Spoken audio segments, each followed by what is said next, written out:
Abram suas Bíblias na carta de Paulo aos Romanos, capítulo 13, por gentileza. Nós faremos a leitura dos versos 8 a 10. Eu vou pedir que vocês acompanhem nas suas Bíblias o texto que eu vou ler e expor. Vocês já sabem, mas é sempre bom repetir, e é bom que vocês não se cansem disso. Mantenha sua Bíblia aberta enquanto eu exponho o texto para que vocês possam acompanhar na exposição o que eu estou dizendo e conferir na sua Bíblia se o que eu estou dizendo confere, e quem vai ajudar você nessa percepção é o Espírito Santo. Então mantenha sua Bíblia aberta em Romanos 13, 8 a 10.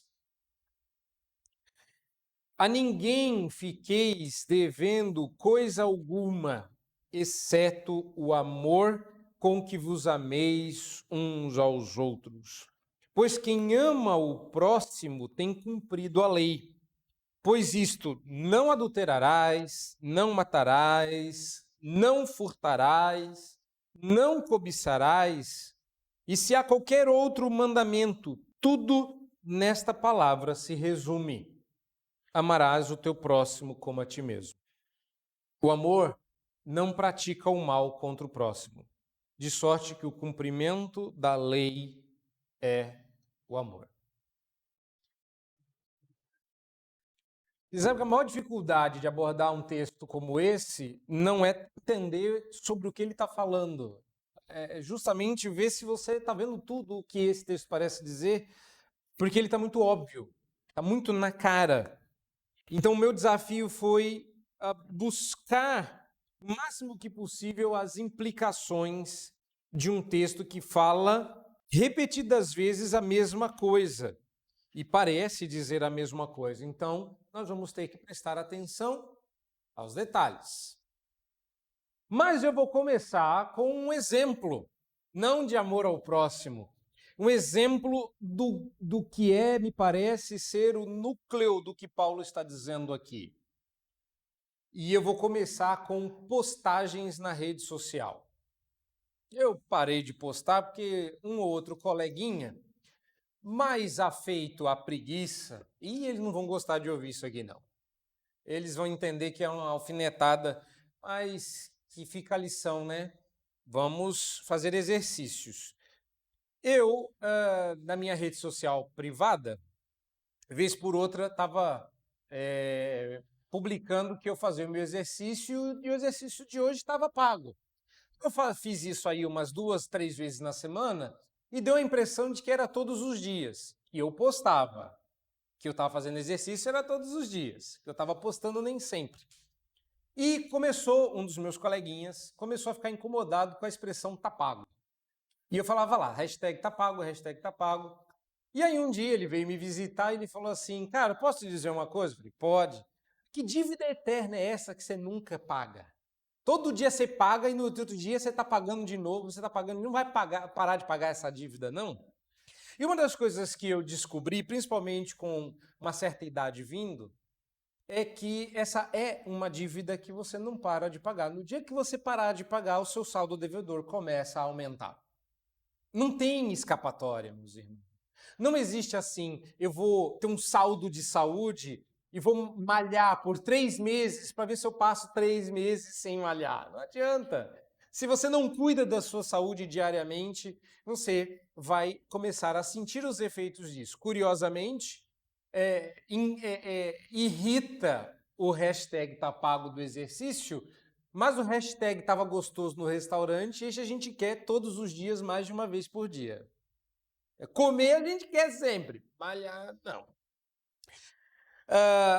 Eu acho que esse caráter um pouco evanescente do exercício físico é a razão pela qual o apóstolo Paulo diz que ele é pouco proveitoso, porque você nunca quita dívida.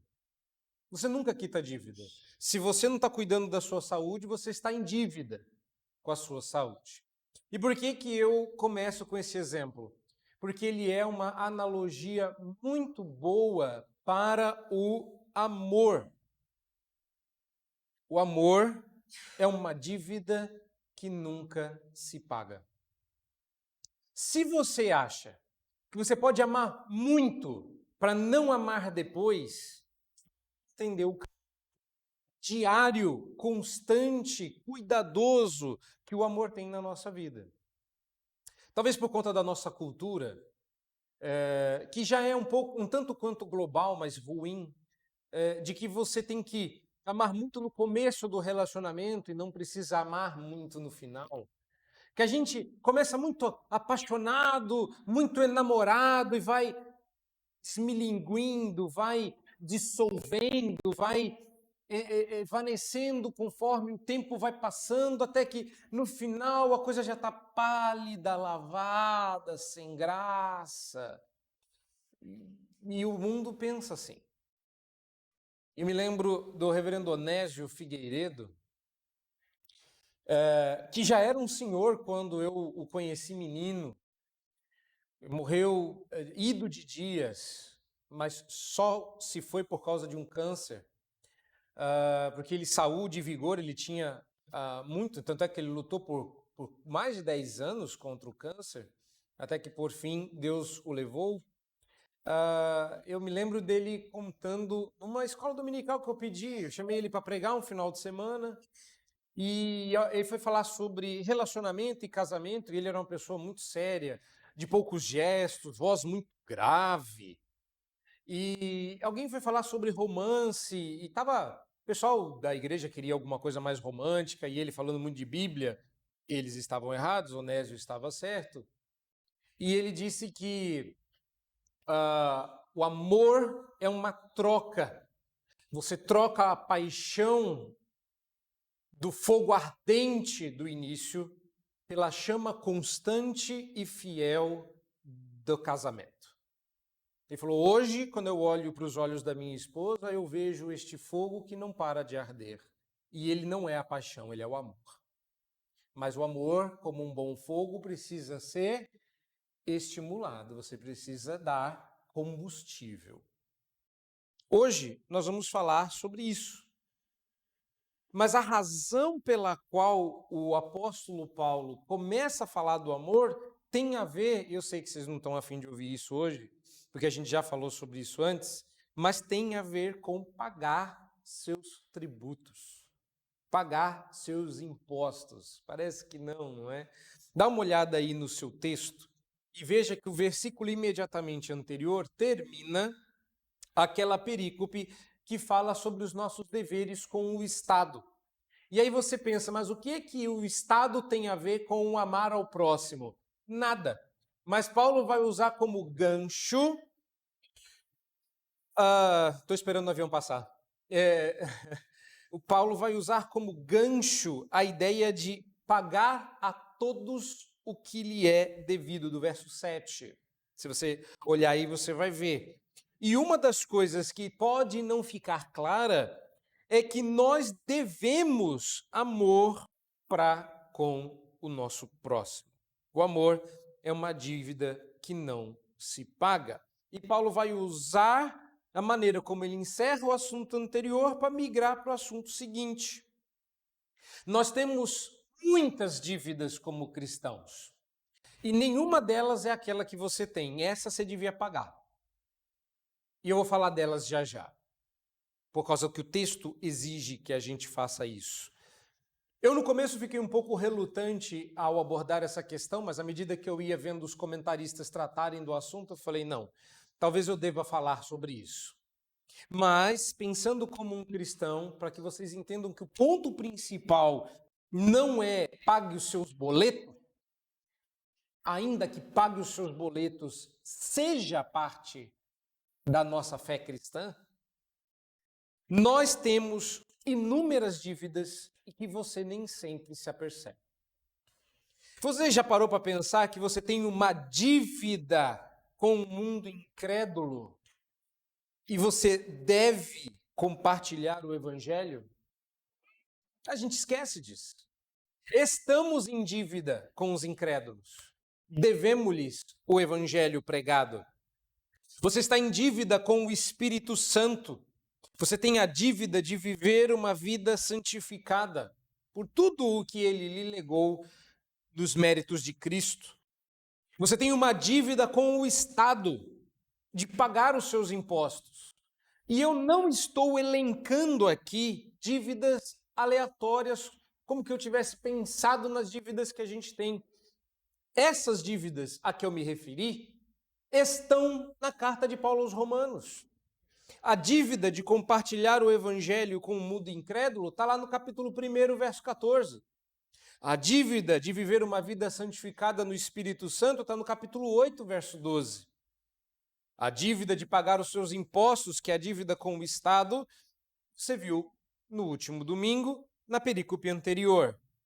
E essa dívida que nós devemos a várias pessoas e situações é a referência que Paulo vai usar aqui nesses versículos para dizer que você não deve dever nada a ninguém a não ser o amor de uns para com os outros, escreve o apóstolo Paulo. Então, partindo deste princípio, que diz que não podemos deixar de pagar os nossos impostos, senão nos tornamos devedores do Estado, o apóstolo diz que o crente não é só bom pagador das suas obrigações estatais, mas ele é um bom pagador de maneira geral. Antes de eu falar sobre o pagar da dívida do amor, porque esse é o assunto do apóstolo Paulo, a dívida que temos uns para com os outros, é bom você entender que ele, repare no texto do verso 8, ele está partindo de um princípio que, embora esteja aí discretamente mencionado, e não ser o seu ponto principal, é o seu ponto de partida. Ou seja, a ninguém fiqueis devendo coisa alguma, exceto o amor, estabelece o princípio que proíbe que a gente tome empréstimo ou adquira uma dívida e sejamos lentos no reembolsar a soma emprestada ou lentos no pagamento da dívida. Se você quiser que eu seja claro, eu sou. Se você não pagou uma dívida porque não tinha dinheiro e passou o vencimento, é uma coisa. Se você tinha todas as condições para isso e não fez na data ou antes da data, isto é pecado. Vocês entenderam isso? Que quando você pega alguma coisa emprestado, de dinheiro a coisa, e você não se sente pressionado para devolver a quantia ou o objeto, você está errado. Você não pode dever nada a ninguém, só o amor. Esse é um princípio. É claro que o ponto do apóstolo Paulo aqui é: você tem que amar, e amar o próximo é uma dívida eterna. Esse é o ponto do apóstolo Paulo.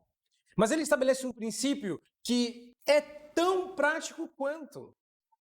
Então, eu só estou salientando aqui porque, apesar de não ser o meu objetivo falar sobre isso, está presente no texto.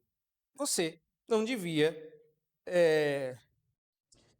ser vagaroso, displicente com as suas dívidas. Isso aqui, obviamente, não toca em outros problemas ou pecados. Desorganização. Sou desorganizado, perdi a data do pagamento. Isso é outro pecado, né? Eu estou dizendo aquele pecado que você sabe que você tem que pagar, mas você não quer pagar. O Brasil tem várias redenções. Toda cultura tem uma redenção sem Cristo. Vocês já repararam isso? E quando você redime sem Cristo, você leva mais rápido para o inferno. Uma dessas formas é o ditado popular que diz: devo, não nego. Pago. Vocês vão dizer que vocês não sabem o ditado. Todo mundo crente aqui, né? Pois é. Reparou? Esse ditado popular parece que nos dá a desculpa, ou tira o peso da culpa do que Paulo está dizendo que você é culpado. Crentes não deviam nem repetir, nem rir, nem praticar esse ditado. Devo e pago agora. Porque eu não devo. Aliás, essa expressão não devia começar. O crente não devia começar devo, não nego. Ele devia começar não devo. Não devo. A não ser o amor. O ditado do crente é outro. Mas o ponto principal do apóstolo Paulo aqui, que é o primeiro ponto do meu sermão, é que o amor é uma dívida eterna. O ponto do apóstolo Paulo é que a dívida é contraída quando somos alcançados pela graça. Você não pagou pela sua salvação. Eu explico. Paulo está dizendo, ou presumindo aqui, é claro que neste ponto nós estamos há meses expondo Romanos, mas quem leu a carta leu numa tacada só. Então, o que ele leu há poucos instantes atrás, nos primeiros capítulos da carta de Paulo aos Romanos, foi que Deus amou o mundo enviando o seu Filho Jesus para receber a punição da lei em seu lugar. Você quebrou a lei de Deus, sabendo disso ou não. Então, recapitulando o que Paulo falou em Romanos. Eu não quebrei lei nenhuma, essa lei é dos judeus. Quebrou sim. Quem obedece à lei por consciência se torna devedor da lei no coração. Paulo argumentou sobre isso. Quem é romano é tão culpado diante de Deus como quem é judeu. E Paulo falou sobre isso. Então não existe nenhum justo sequer. Todos a uma se extraviaram e carecem da glória de Deus. Está lá nos primeiros capítulos. Esse texto mesmo que eu acabei de citar está no capítulo 3. Ou seja, você está em maus lençóis. Não, outro ditado que você precisa abandonar. Todo mundo é filho de Deus. Errou, como diria o profeta. Não é. Somos todos criaturas do Senhor. Deus nos criou a todos, filhos só aqueles que pela graça e pela fé em Cristo Jesus são tornados pelo poder do Espírito Santo. Não somos todos filhos de Deus. Mas o filho de Deus é dispensado de pagar a dívida da quebra da lei, qual seja pagar pelos seus pecados no inferno. Cristo Jesus sofre a punição em nosso lugar, troca de fardo conosco, vence a morte, porque ele não tinha culpa nenhuma, ele era inocente, puro e santo, e devolve a nós aquilo que nós perdemos, nossa vida. Louvado seja Deus por isso. Joia. Estamos livres. É pela graça. Não devemos mais nada a ninguém. Não, é bem assim, não. Você tem uma dívida. E essa dívida não é com qualquer pessoa, é com Deus. E ele dispensou você do pagamento para ele. Ele está dizendo que a dívida que você contraiu na salvação, você vai pagar para alguém. Uma das coisas muito curiosas da minha experiência de vida é que eu casei muito cedo e muito cedo fui ser pastor. Então eu era muito jovem e muito inexperiente na vida, em tudo. Eu fui muito abençoado por muitas pessoas. Eu, minha esposa e posteriormente minha família. Uma das coisas que eu a gente mais comentava e mais me incomodava no começo da nossa vida era a falta de oportunidade que eu teria de devolver isso, de retribuir, até de agradecer. Algumas pessoas me abençoaram de tais formas que eu nunca vou conseguir retribuir, porque ou elas se mudaram, ou eu me mudei, ou elas faleceram. Eu não faleci, não sei se vocês perceberam. Então, o que eu faria para pagar essa dívida?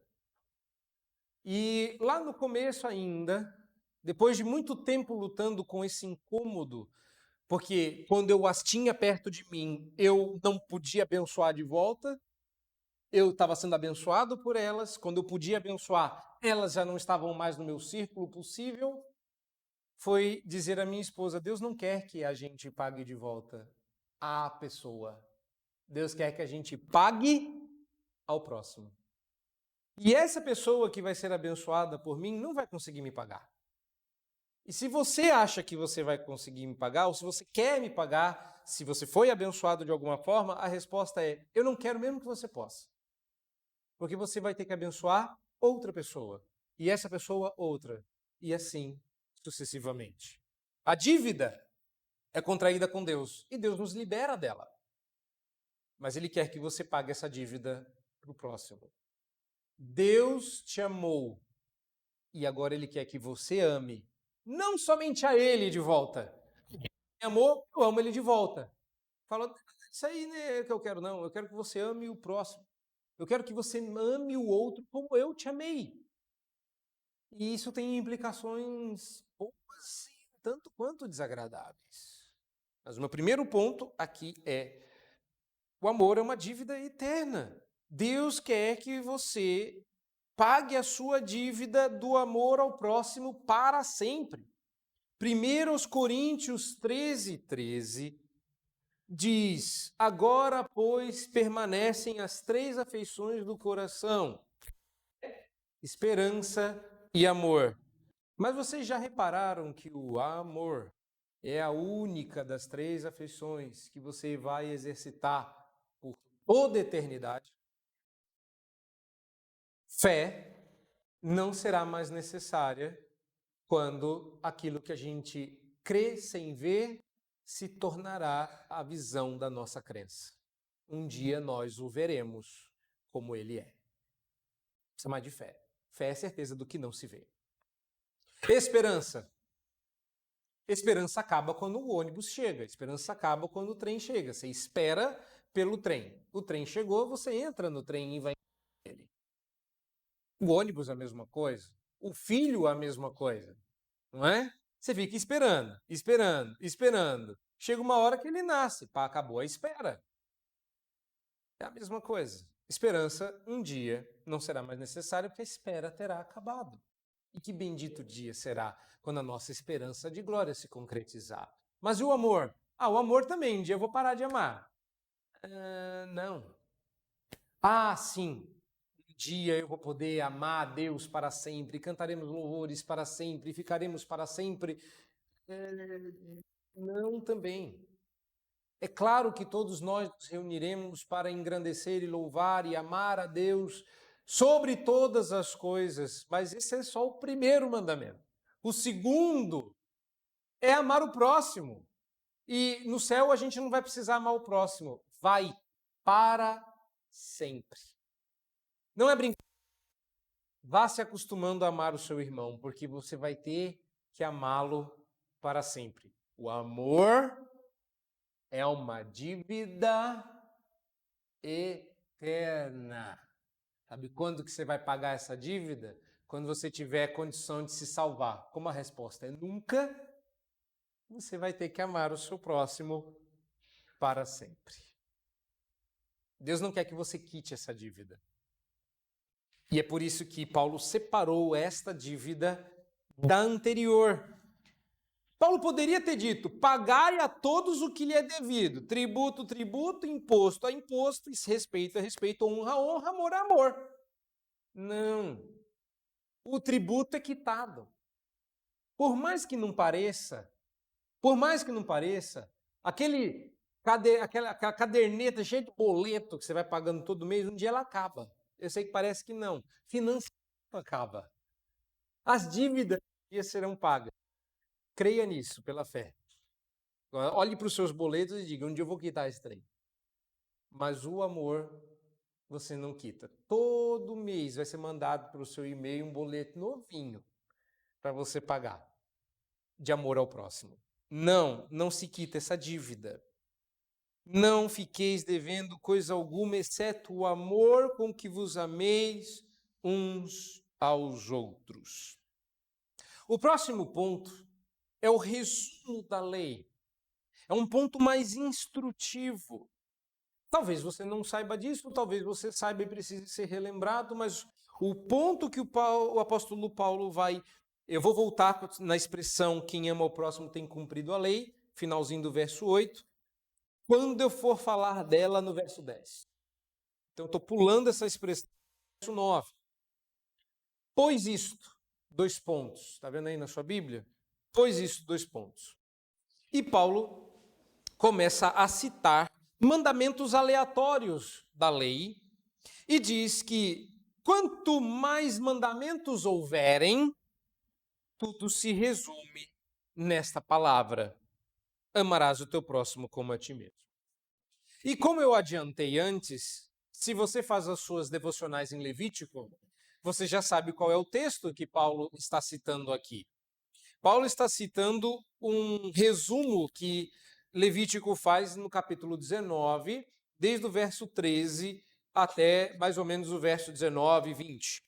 Levítico 19, 18 diz: amarás o teu próximo como a ti mesmo. Essa expressão veio de Levítico. Às vezes a gente fica maravilhado com Jesus, assim, nossa, Jesus resumiu a lei de maneira tão bela, não é? Como é que faz todo sentido? Eu me lembro a minha primeira vez. Eu me lembro quando eu olhei para o texto e reparei que Jesus tinha feito uma divisão que era autoevidente. Olha só, de fato, os 10 mandamentos se dividem em mandamentos em relação a Deus, mandamentos em relação ao próximo. Aí, os 4 primeiros mandamentos podem ser resumidos como amar a Deus sobre todas as coisas. E os 6 últimos mandamentos, amar o próximo como assim. Gente, genial! Aí você vai ler Levítico 19, 18. Amarás o teu próximo como a ti. Está lá. Se você quiser dar uma olhada, você pode ver, conferir com seus próprios olhos, que está lá. Quem resumiu a lei em 2 mandamentos foi o Senhor Jesus. E fez isso baseado na lei de Moisés. Ou seja, Moisés inteiro se acha sintetizado em Levítico 19, 18. Essa divisão das que a gente chama de tábuas da lei, ninguém sabe como é que as tábuas estão escritas, mas tudo indica, não é arqueologia, não é evidências a não serem textuais, mas eu estou bastante convencido que pelos modelos de contratos, pelos modelos de aliança, por tudo que na época se tinha, é muito provável que Deus tenha dado uma cópia do contrato para Moisés. Tanto é, desculpa a brincadeira, tanto é que quando Moisés estragou a cópia dele, Deus foi lá e deu uma outra cópia, porque tinha backup na nuvem, então Deus deu uma segunda tábua da lei para Moisés, não é? Se é o primeiro backup em nuvem feito por Deus, então é coisa boa, não é? E vocês lembram que Moisés quebrou as tábuas da lei, mas Moisés tinha uma cópia para ele. Ou seja, para vocês entenderem como é que era feito. A gente pensa hoje de maneira muito religiosa e muito fofinha e esquece que o pacto ou a aliança, que talvez seja a doutrina em teologia bíblica mais importante da nossa fé, ela era um pacto de suzerania, era um pacto de senhorio. Era um pacto estabelecido quando uma nação vencia a outra e se tornava senhora da nação escrava. Deus sozinho era o Senhor da nação de Israel, e isso não era uma coisa de igual para igual, nem era uma adoção voluntária. Tem vários deuses, eu vou escolher um aqui para mim, gostamos desse, esse é o nosso. Não. Deus conquistou Israel. E ele fez isso com uma guerra. Ele venceu e humilhou todos os maiores deuses do panteão egípcio, humilhando-os um a um, com paciência e bastante desgaste. Está aqui, seus deuses. E os deuses não faziam nada. Até que Deus tirou o seu povo com mão poderosa. Eles pertenciam a Yahvé. Então, quando Deus chega assim e fala, todo mundo no Sinai, de banho tomado, roupinha limpa, sentadinho no cercado, não chega ninguém perto, senão eu mato, que eu quero conversar com vocês. Então, a cena era uma cena muito semelhante, com um pouco mais de trovões e raios, mas era uma cena muito semelhante à que a gente tem todo domingo. Deus se sentou no trono do Sinai chamou seus filhos para perto e disse: eu quero conversar com vocês.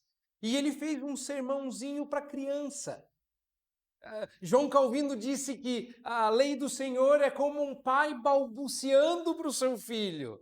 É quando você senta com o seu filho e fala assim: vamos papar. Tá totoso, sabe? É Deus falando com os seus filhos em amor. Eles já estavam libertos, eles não precisavam cumprir a lei para serem salvos. Eles já haviam sido salvos, eles já haviam sido protegidos, já haviam sido alimentados, eles já haviam sido tudo que precisavam. Agora estava na hora de sentar para fazer o culto. Deus se assenta como um rei no Sinai, chama os seus meninos para perto e diz assim: eu sou o Senhor teu Deus, que te tirei da terra do Egito com mão poderosa. A partir de hoje, não terás outros deuses diante de mim.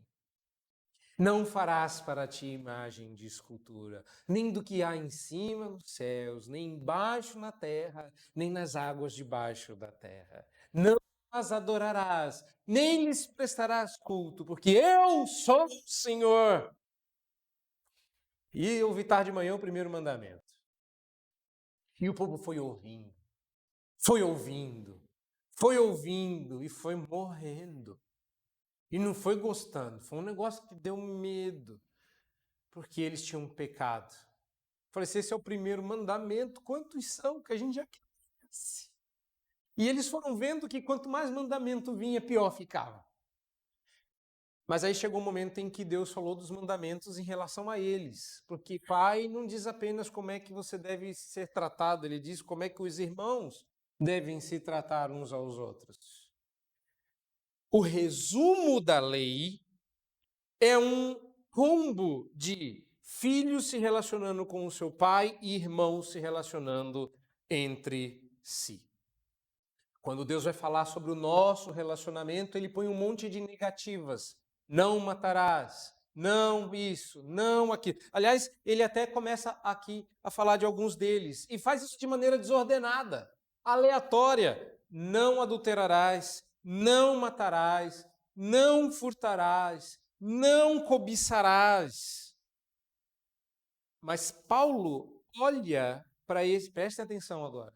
Paulo olha para esses mandamentos e, ao invés de dizer que nós estamos proibidos, ele responde com um mandamento positivo.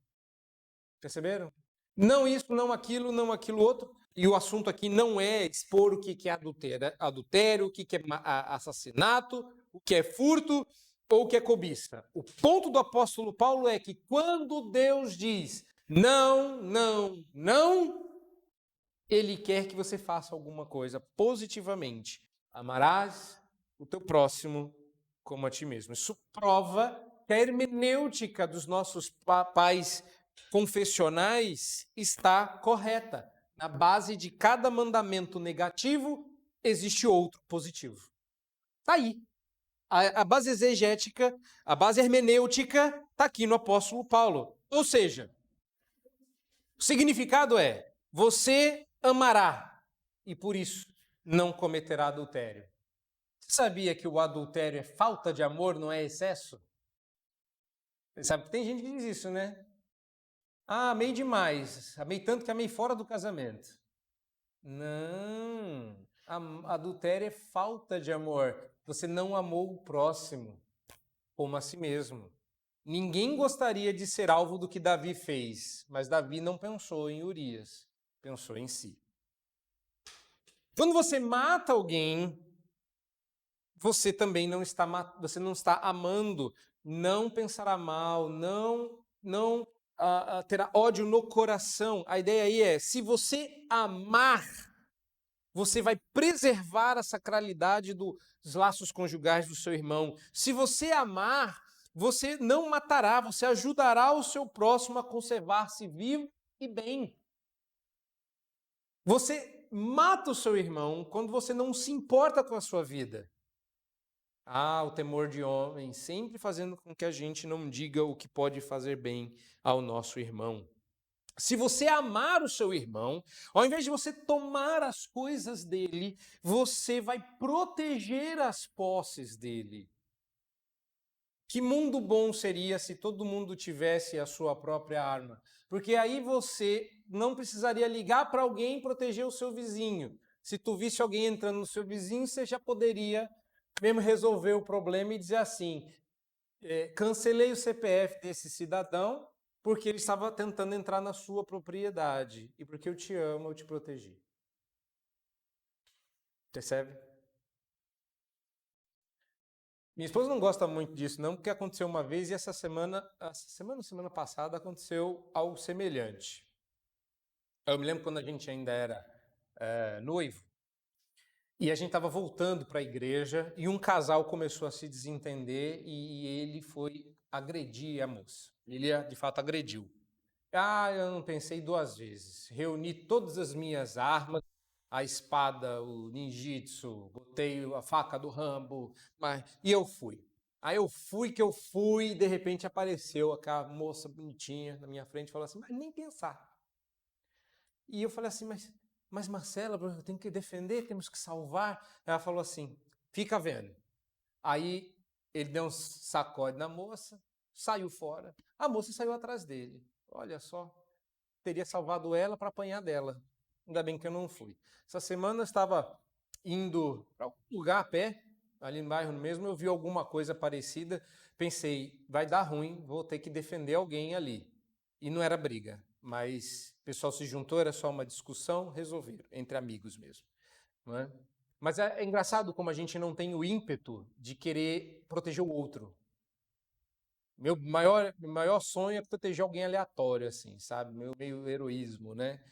E às vezes eu brincar, quando as meninas eram pequenas, eu falava assim, papai um dia vai sair à noite para combater o crime. Aí elas me abraçavam e falavam, não, né? Pastor sai à noite para combater certos crimes, mas não... Só quando ligam para a casa dele. Não é? Já aconteceu, inclusive. Mas o que eu estou querendo dizer e mostrar para vocês com esses exemplos é que quando a gente ama o próximo, a gente começa a obedecer a segunda tábua. Vocês pararam para pensar nisso? Quando você quer qualquer coisa de alguém, da esposa ao relógio, da casa, carro, dos filhos, a cobiça é falta de amor. Porque quando alguém diz assim, eu arrumei um emprego, você tinha que dizer para ele, estou mandando para você o champanhe para você estourar. Eu estou feliz. É claro que nem sempre a gente manda por falta de condições.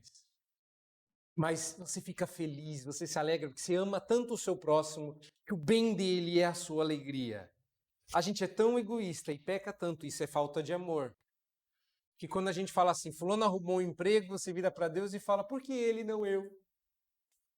Fulano conseguiu uma promoção, oh Deus, dá para mim também. Porque se existe uma forma de você quebrar esse mandamento, preste atenção, finalzinho do verso 9, se existe uma forma de você quebrar esse mandamento, é dizer que você não pode amar o próximo porque você ainda não se ama. Porque para amar o próximo eu tenho que amar como a mim mesmo. Está escrito aí, não está, pastor? Amarás o teu próximo como a ti mesmo. Eu não me amo, eu tenho baixa autoestima. E isso é mentira. Não existe um só ser humano no planeta Terra que tenha baixa autoestima. Quem tem baixa autoestima, na verdade, sofre de complexo de falta de confete. Porque ninguém que é feio quer ouvir que é feio. Ai, pastor, eu sou tão feio. Você tem razão. Pastor, eu estou desempregado. É verdade. Você não gosta mesmo de trabalhar. Pastor, eu não arrumo mais namorado. Também, né, irmão? Percebe? Ninguém quer ouvir essas coisas. Porque a gente quer ouvir assim, ai, pastor, meu patrão não me dá um aumento. Falou, mas como? Uma pessoa tão competente quanto você, uma pessoa tão capaz, um funcionário tão exemplar, você merece. É isso, pastor, que eu quero ouvir. Mas eu me lembro um caso real de uma camarada que entrou na sala do meu tutor e ele começou a desfiar o novelo. Pastor, eu sou isso, e chorava. Eu descobri que eu sou um crápula, que eu sou isso, que eu sou salafrário. E começou a falar, e chorava. E o pastor ficou condoído, ouvindo com atenção e tal. E aí ele parou de falar e o pastor ficou meio que em oração. Aí ele olhou para o rapaz e falou: Pastor, estou aqui há meia hora falando que eu não presto, o senhor não vai dizer nada? Vou dizer sim. E queria te dar os parabéns. Parabéns? Por quê? Falei, porque poucas pessoas se enxergam tão bem como você conseguiu se ver. Parabéns. Ninguém quer ouvir isso. A gente quer dizer assim, se não é tão ruim, a Bíblia está dizendo é que você já se ama. Quando você pensa assim, eu queria tanto uma promoção, que quando o Senhor deu para ele, eu fiquei feliz por ele. Porque se fosse para mim, eu teria amado. Ah, se o Senhor tivesse dado isso para mim, eu ia fazer uma festa. Eu vou fazer para ele. Você sabe o parâmetro. É o amor que você tem por você. A Bíblia não abre espaço para uma baixa estima. Na verdade, você já tem você em tão alta conta. Ponha na mesma prateleira o seu irmão. Ponha ele na mesma prateleira que você. Não é para você se rebaixar. Vai ser muito difícil você não. Deus não quer que você não se ame. Deus quer que você ame a sua esposa como você ama e cuida do próprio corpo. Deus quer que você ame o próximo como você se ama. Mas o primeiro passo não é amar-se para amar o próximo. O primeiro passo é ser amado por Deus para amar o próximo com o amor que é derramado em nossos corações. Não é para você se amar. Você já se ama. O seu problema é se amar demais. Você canta outra música. Você canta uma música, um corinho. Lembra do corinho? Corinho. Se eu não me amasse tanto assim. Esse corinho terminaria assim. Eu amaria você de jeito certo, mas eu me amo muito e já não posso mais viver sem mim. Misturei dois corinhos aqui para você não descobrir qual corinho secular eu estou mesclando, mas você entendeu. Né? Os mais pecadores aí, os mais velhos principalmente. Não é? Pois bem, o resumo é amar o próximo como a si mesmo. O resumo da lei não é pouca coisa. Amará o próximo como a si mesmo. É preciso que nós amemos com o amor operado pelo Espírito Santo em nossos corações. Ele, o Espírito Santo, é a pessoa poderosa o suficiente capaz de remover todos os obstáculos para que você ame o seu próximo. Quando esse seu próximo talvez seja uma pessoa desagradável. E como eu disse, tem a parte boa, mas também tem a parte desafiadora. Não é para amar o próximo legal, não é para amar o próximo amável, é para amar o próximo ponto. E o próximo pode ser um desafio. Como dizia um certo puritano, Deus nos convida a amar todo tipo de próximo, dos pelos mais fofinhos até o porco-espinho. Ou seja, às vezes abraçar o porco-espinho é um desafio. Mas Deus vai transformar o porco-espinho em um outro animal. Terceiro e último ponto, portanto, é o cumprimento da lei. Tanto o verso 8 quanto o verso 10 dizem que quem ama o próximo tem cumprido a lei. Ou, se você preferir, no verso 10, o amor não pratica o mal contra o próximo, de sorte que o cumprimento da lei é o amor. Eu quero chamar a sua atenção para detalhes. Repare no detalhe. Paulo não está dizendo que se você amar, você pode dispensar Jesus Cristo porque você cumpriu a lei. Ele também não está dizendo aquilo, desculpa a caráter técnico, não tem como a gente não falar disso. Joseph Fletcher, clérigo católico, que escreveu, há alguns anos atrás, um livro chamado Ética Situacional. Ele disse que nas situações inúmeras da vida, nós devemos usar, e ele curiosamente usou esse texto, errado, tolamente, para dizer que o que determina a melhor rota de ação numa determinada situação é o amor. Então, o amor rege a ética situacional. Faça o que é mais amável. O problema dele é que ele não disse como amar ou o que era o amor, deixando com que cada um ame qualquer coisa e faça conforme o seu próprio amor. E é por isso que as pessoas hoje falam para você seguir o seu coração. Dizem para você fazer o que você ama. E nem sempre isso conduz a coisas boas, para não dizer quase nunca. Não é disso que Paulo está dizendo quando ele fala 2 vezes que o amor cumpre a lei. Por quê? Porque eu quero que você entenda a diferença. Preste atenção. Paulo não escreveu que o amor é o fim da lei, mas sim que o amor é o cumprimento da lei. Prestou atenção? O fim da lei é Cristo.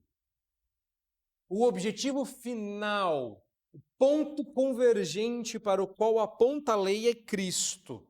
Ele é o fim da lei, mas o seu cumprimento é o amor, porque ele é a expressão do amor do Pai por nós. O amor desceu do céu em santa habitação. O amor é uma atitude, o amor opera na realidade. O amor age, o amor faz. Deus não gritou do céu para nós e disse: amo todos vocês. Só obedece a lei, senão não vem para o céu. Ele veio.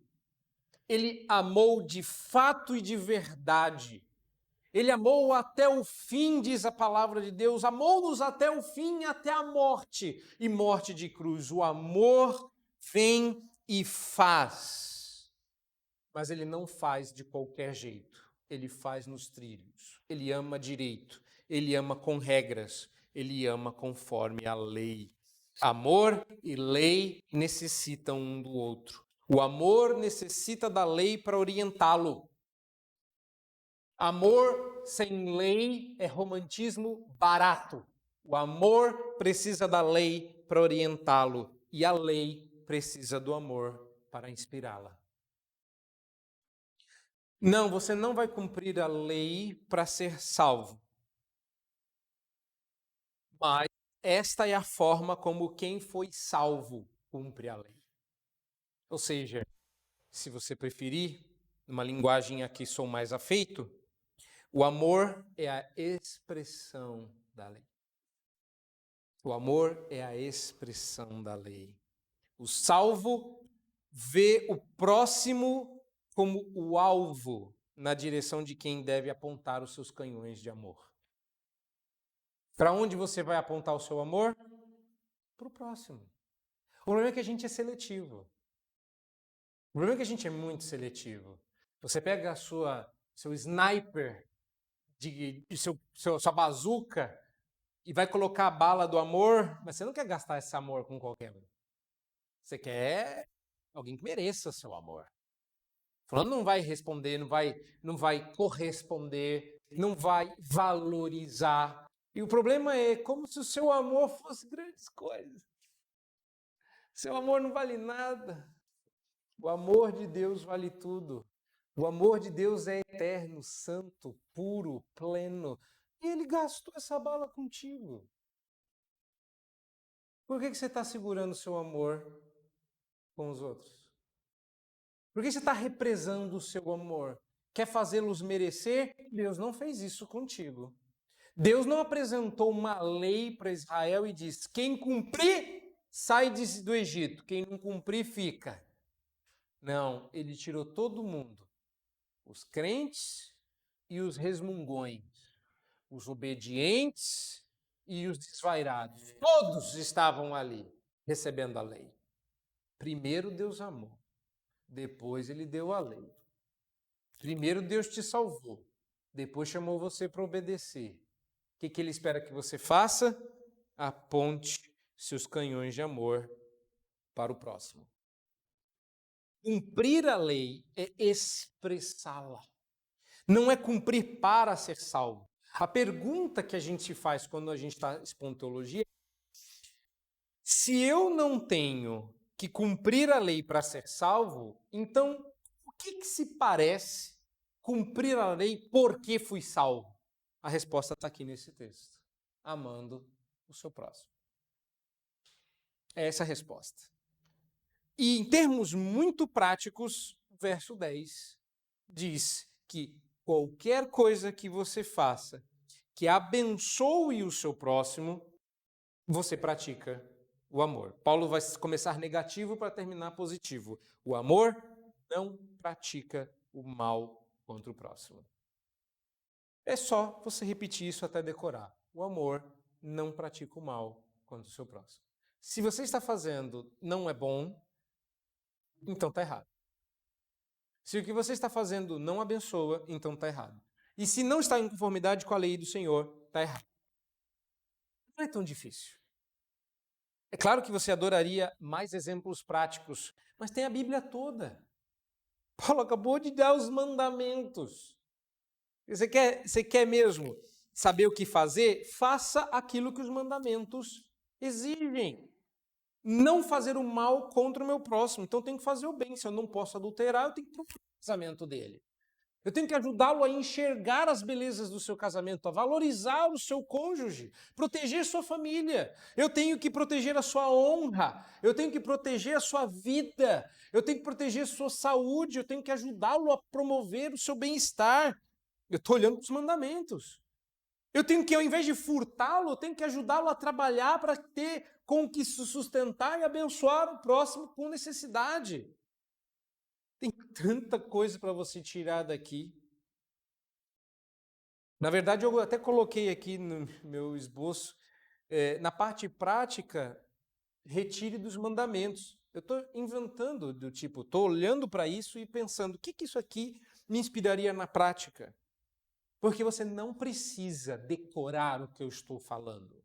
Basta que você leia o texto e pense qual que é o oposto da proibição em termos práticos, que você vai achar o que tem que fazer.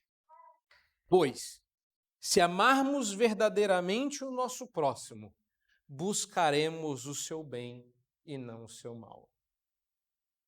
É o que você diz para o seu cônjuge, é o que você diz para os seus filhos e é o que você tem que dizer para os seus irmãos da igreja. Te amo significa quero fazer algo para o seu bem. Assim estaremos cumprindo a lei, mas nunca chegaremos a pagar completamente essa dívida. Eu gosto muito, para mim é o melhor exemplo. Eu devo ter os meus, mas esse exemplo ainda me inspira. Quando eu tiver mais velho, eu mudo para algum meu, mas por enquanto eu vou usar o do reverendo Wadislau. O reverendo Wadislau, quando vai falar sobre amor, ele sempre dá a mesma ilustração. Eu adoro essa ilustração. É a ilustração do fazer alguma coisa para o bem do outro. Ele conta a história do armário. Quem já foi É tão engraçado, eu já ouvi aquela história tantas vezes. Eu me lembro do primeiro dia que eu olhei para a cozinha e vi a porta do armário. Sabe aquela sensação de te conheço, conheço a sua história. Olhei para o armário da pia e vi realmente que tem uma portinhola debaixo. O armário estava lá, meio capenga. E a dona Beth pediu para que ele arrumasse o armário. Branca e mulher gosta das coisas muito para ontem. Não é porque passou 6 meses que o homem esqueceu. Não é? E ele está lá, nada de arrumar, nada de arrumar, nada de arrumar. E ele, né, vivendo a vida dele, dona Beth começou a ser um pouco mais incisiva e constante nos pedidos. Teve uma hora que ele virou e falou assim: Beth, para de me pedir para arrumar esse armário, senão eu vou perder a paciência. Ela falou: tá aí, quebrei a rocha, está na hora de entrar com sabedoria. E aí ele conta que ele estava sentado no sofá e ela chegou por trás e falou, passando a mão nos ombros dele, e falou assim: querido, a gente só perde o que tem. Você não pode perder a paciência. Você teria que tê-la antes.